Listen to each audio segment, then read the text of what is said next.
Houston schools are racing to open their doors days after Hurricane Harvey devastated America's fourth largest city.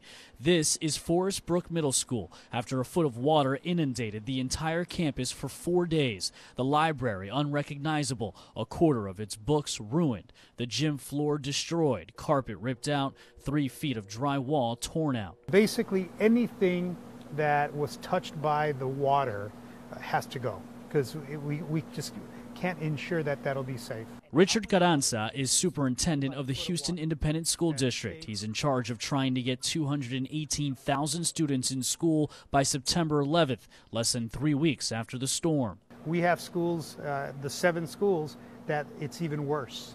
They were under 4 or 5 feet of water for 5 days.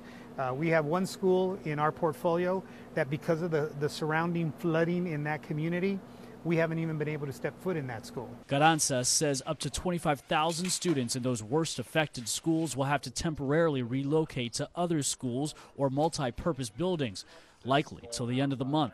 Meanwhile, piles and piles of debris continue to be picked up every hour. Naomi James watched as sanitation workers threw out everything she's ever owned. Everything, clothes, furniture, my piano, everything. Shoes, everything. I lost it all. And I'm a musician. Naomi was rescued from her home by boat. She's just happy to be alive. It's horrible, but I trust God. I know it's going to be okay. Start over. It's going to be good. Carranza is also optimistic. The billion-dollar school cleanup is daunting, but he knows his teachers and students need the classroom more than ever. The school district is offering free lunch to every student this year. Many of our students have gone through a traumatic experience, so we have a fully thought out plan of how we're going to provide crisis counseling and trauma-informed counseling to our students once they come back.